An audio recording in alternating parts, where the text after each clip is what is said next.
윤석열 대통령이 임기 내인 2027년까지요. 기초연금 40만원 인상 약속을 지키겠다고 천명하였습니다. 따라서 앞으로 3년 이내에 기초연금 40만원 시대가 열릴 것 같습니다. 이제부터는요. 기초연금을 받느냐 또는 못 받느냐가 그 어느 때보다 중요한 시기입니다. 기초연금이 40만원으로 인상되어도요. 내가 못 받으면 아무 소용이 없지 않습니까? 따라서 어떻게 관리해야 기초연금 탈락하지 않고 계속 받을 수 있는지 이제부터는 다시 한 번 더 점검해 보아야 할 것 같습니다. 네, 제가 이 동영상에서 설명드릴 주제는 세 가지인데요. 첫 번째로는 기초연금은 이런 경우에 받다가 탈락할 수도 있습니다. 11가지를 말씀드리고요. 두 번째로는요. 기초연금 한번 탈락했다고 영원히 탈락하는 것은 아닙니다. 세 번째로는요. 재산을 잘 관리하면 기초연금을 받을 수 있습니다. 이렇게 말씀드리도록 하겠습니다. 네, 첫 번째 주제입니다. 이런 경우는 기초연금을 받다가 탈락할 수도 있습니다. 11가지를 설명드리도록 하겠습니다. 첫 번째로는요. 이 부부가구에서 단독가구로 변경되는 경우인데요. 만약에 부부가구로서 소득 인정이 270만원이면 어떻게 됩니까? 단독가구는 2024년 선정기준액이 213만원, 부부가구는 340만 8천원 이하가 되면 기초연금을 받을 수 있죠.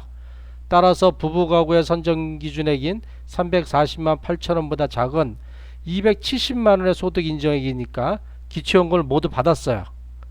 근데 어떠한 이유로든 단독가구가 되셨어요. 단독가구가 되면 선정기준액이 얼마로 줄어듭니까? 213만원 줄어듭니다. 근데 소득 인정액은 계속 270만원 있으면은 이 선정기준액 213만원 기준을 초과하여 탈락하게 되시겠습니다. 따라서요. 이 부부가구인 경우는 언젠가는 단독가구가 될 수도 있지 않습니까? 그래서 어느 정도 미리 대비를 하시는 것도 좋을 것 같습니다. 네, 두 번째로는요. 이 이사를 가서 주민등록지역 변경에 따른 기본재산의 공제금액이 감소하는 경우에요. 이 대도시나 특례시의 주민등록지가 있으면 기본공제를 1억 3,500만원을 해주고요. 중소도시면은 8,500만원, 그리고 농어촌은 7,250만원을 공제해주고 있거든요.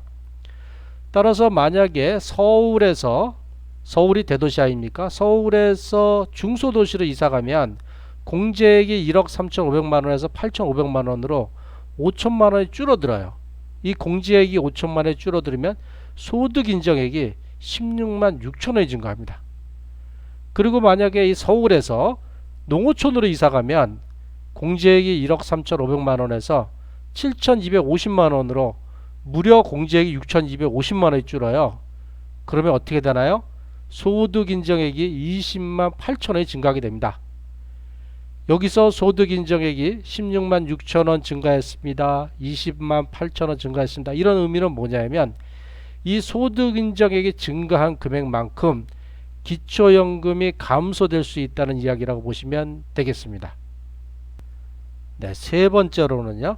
이 집을 팔아서 전세로 변경하는 경우에요. 네, 제가 예를 들어 설명을 해드릴게요. 종전집이요. 공시가격이 5억인데요. 요걸 7억에 매각했어요. 이 7억에 매각해갖고 하여튼 어떤 이유로든 전세를 들어가게 됐어요. 전세금 3억 원을 내고 7억에 매각했으니까 나머지 현금 4억이 있겠죠. 자, 요거를 소득 인정액을 한번 계산해 보겠습니다. 자, 종전집 소득 인정을 계산 어떻게 하냐면 이 공시가격 기준으로 계산해요. 자, 공시가격 5억에서 만약에 서울에 거주하신다 그러면 1억 3,500만 원을 빼고 거기에 연리 4%를 곱하고 나누기 12개월을 하면 이 소득 인정액이 121만 6천 원으로 계산이 돼요. 자, 두 번째는 전세집 변경 후 소득 인정을 계산해 보겠습니다. 일단 전세금 3억 원이 있지 않습니까? 이 3억 원에서는 95%만 인정을 해요. 그러니까 3억 원 곱하기 0.95한 금액에다가 기본공제액 1억 3,500만 원을 빼주고 거기에 곱하기 연리 4% 나누기 12개월을 하면 소득 인정액으로 50만 원이 계산이 되고요. 자, 그 다음에 여기 현금 4억 원이 있지 않습니까? 이 4억 원도 계산해야죠. 이 현금 4억 원은 금융재산이기 때문에 이 4억 원에서 2천만 원만 공제해 줍니다. 그러면 3억 8천만 원이 되죠. 3억 8천만 원 곱하기 연리 4% 나누기 12개월 하면 그 금액이 126만 6천 원이 돼요. 따라서 전세금을 소득 인정액으로 한 사람 50만 원 플러스 현금 4억 원을 소득 인정을 한 사람 126만 6천 원이 돼갖고 합계가 176만 6천 원이 됩니다. 종전에 내 집을 갖고 있을 때는 소득 인정액이 121만 6천 원을 계산이 됐는데 전세를 가고 현금 4억 원이 있으니까 176만 6천 원 계산이 돼요. 자, 소득 인정액이 얼마가 늘었습니까? 55만 원이나 늘었습니다. 자, 이렇게 소득 인정액이 55만 원 증가하면 어떻게 될까요? 단독 가구인 경우에는요, 이 기초연금액을 33만 4,810원을 다 받다가 하나도 못 받을 수도 있어요.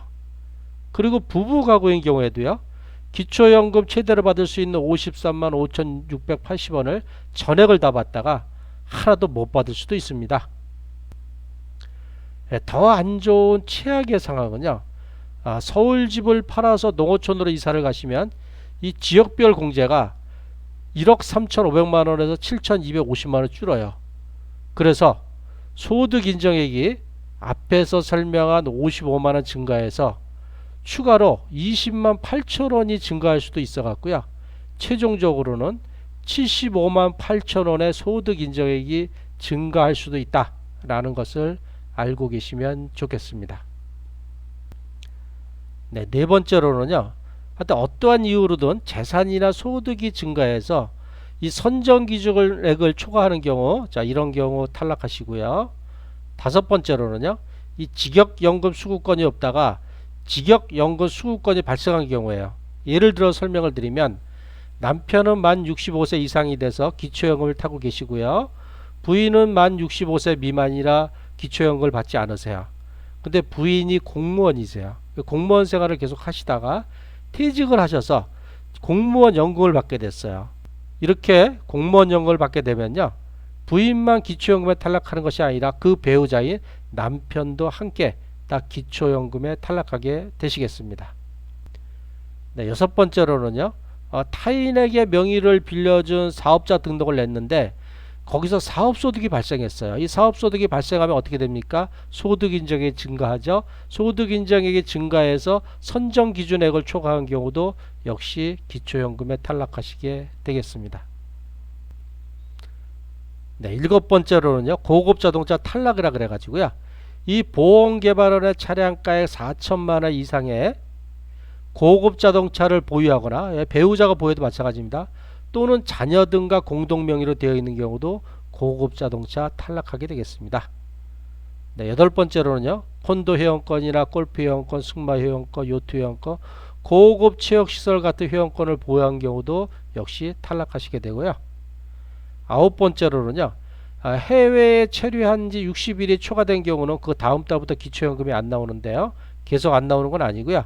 다시 귀국 신고하면 그 다음 달부터는 기초연금을 받으실 수가 있겠습니다. 네, 열 번째로는요, 자녀나 또는 형제자매 또는 그 배우자에게 전세를 준 경우인데요. 만약에 타인에게 전세를 주면 이 시가 표준액의 50% 범위 내에서 부채로 공제를 받을 수 있어요. 그런데 이렇게 자녀나 형제자매나 그 배우자에게 전세를 주면 이 전세금에 대해서 부채로 인정을 못 받으니까 기초연금 받는데 많이 불리하게 되겠습니다. 네, 11번째로는요. 이 시가 표준액 6억 원 이상의 자녀 소유집에 주소, 주거지가 있는 경우에, 이런 경우에는 이 무료 임차 소득이라고 추가로 소득 인정액에 추가를 해요. 이 주택 시가 표준액이 6억 원 미만인 경우는 계산을 안 합니다. 6억 원 이상만 계산해요. 만약에 주택 시가 표준액 6억 원이다. 그럼 무료 임차 소득을 39만 원을 추가를 하고요. 시가 표준액이 10억 원이다. 그럼 65만 원을 추가하고 시가 표준액이 20억 원이다. 그러면은 무료 임차 소득을 130만 원이나 추가하기 때문에 기초연금 받기가 좀 어렵게 되겠습니다. 네, 지금까지 첫 번째 주제인 이런 경우는 기초연금을 받다가 탈락할 수도 있습니다. 11가지를 설명을 드렸습니다. 네, 이제부터는 두 번째 주제인 기초연금 한번 탈락했다고 영원히 탈락하는 것은 아니니 희망을 가지십시오 하는 이야기인데요. 첫 번째로는 노인인구 구조의 변화고요. 두 번째로는 선정기준액의 지속적인 인상입니다. 뒤에서 상세하게 설명을 드리도록 하겠습니다. 네, 첫 번째 노인인구 구조의 변화인데요.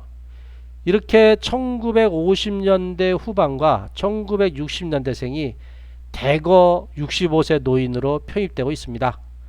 이러한 분들은 두 가지 특징이 있는데요. 그 한 가지는 인구가 많다는 거예요. 현재 노인 인구가 약 1000만 명이 되는데요.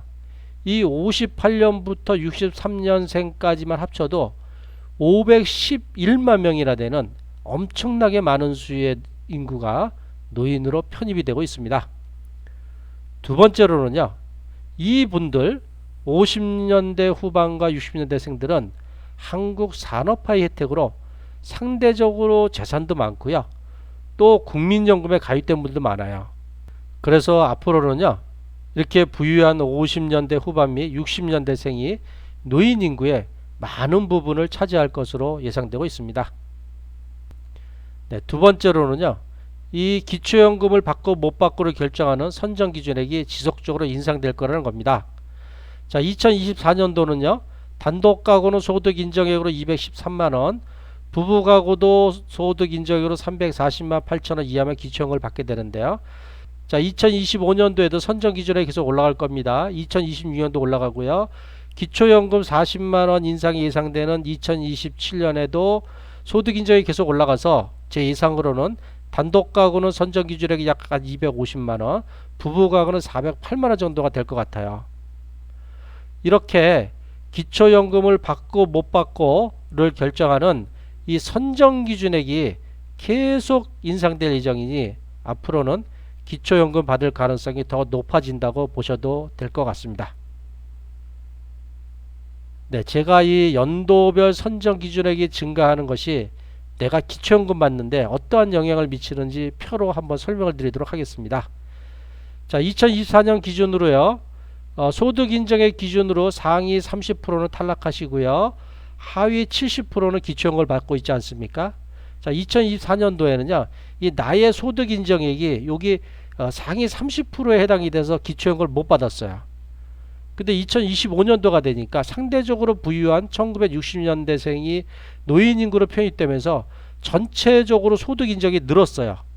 그러면서 내가 이 상위 30% 탈락해서 하위 70% 수령하는 구간으로 내려와 가지고 기초연금을 받게 됐습니다. 자, 2026년도에는요. 상대적으로 부유한 1961년생이 또 노인인구로 편입되어 전체적인 소득인정이 늘어나면서 내가 더 기초연금을 더 많이 받는 구간으로 내려오고요.